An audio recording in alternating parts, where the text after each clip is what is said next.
Allah suka doa. Allah suka satu orang itu berdoa. Allah benci apabila seseorang itu minta dengan makhluk, kemudian baru minta dengan Allah. Allah suka satu orang itu bila dia ada permintaan, walaupun sebutir garam. Ni saya sebut tuan ni perkataan ulama ni. Walaupun hajat dan permintaan itu sebutir garam, Allah suka untuk orang itu melafazkan permintaan itu terlebih dahulu kepada Allah, kemudian baru cari makhluk.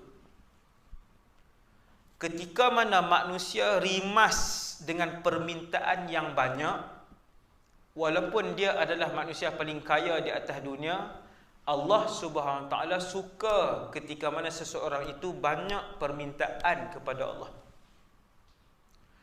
Yang tidak dibenarkan nombor satu ialah ilhah. Ilhah ini memaksa. Maksa ni macam ni. Kita sebut dalam permintaan kita, dalam doa kita, wahai Allah, banyak kali ni.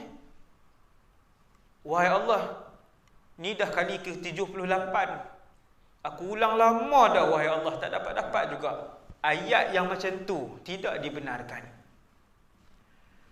Adapun tiap-tiap jam kita angkat tangan, ya Allah, kurniakanlah cahaya mata kepada kami, wahai Allah. Dah lama kami berkahwin, tetapi kami tidak dikurniakan cahaya mata.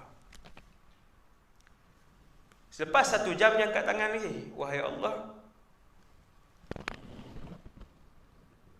Kau berikanlah kepada kami cahaya mata, wahai Allah, kami teringin cahaya mata. Yang tu walaupun tiap-tiap minit tak ada masalah. Ayat kita, wahai Allah, 18 tahun dah kami minta, tiap-tiap hari kami minta, tak dapat-dapat juga. Ayat. Nampak? Ayat dia menyalahkan, ayat yang tu yang tidak dibenarkan. Adapun kerap meminta, tidak ada masalah. Nombor 2 yang tidak dibenarkan ialah dia terlalu menspesifikkan permintaan tersebut, seolah-olah mengajar Allah. Dia perlu rumah. Ya Allah, kurniakanlah rumah. Kalau kat Putrajaya lagi bagus, Persin 6 kalau boleh, wahai Allah. Rumah corner lot boleh tanam lebih sikit. Bagi tak Persin berapa, kalau boleh rumah ujung, kalau boleh hak ni. Kalau rumah tu, rumah yang tak rosak lah, ya Allah. Dah duduk-duduk ni, dia tak ada lah bocok-bocok tak mana. Saya sangat suka, wahai Allah. Dia duk pi mengajar, dia pi spesifik sifat macam tu, itu dibenci oleh Allah Azza wa Jalla. Wahai Allah, aku perlukan rumah. Wahai Allah, mudahkanlah aku mencari rumah yang baik untuk dunia dan akhirat aku. Allah tahu rumah mana yang elok.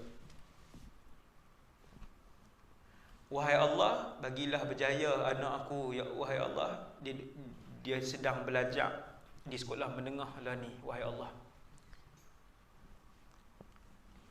Kita jangan mengajar Allah, wahai Allah, anak aku nak ambil SPM, bio tak apa, wahai Allah. Medtam, fizik dengan kimia, kalau boleh, wahai Allah, A lah hak tu. Hak tu Tuhan tak suka. Dia tahu anak dia bukan nak ambil medik, memang nak ambil bahagian kejuruteraan ni. Dia duk pergi mengajar pula, bio tak apa, wahai Allah, tak penting sangat. Wahai Allah, fizik, kimia, medtam, yang tu kena A.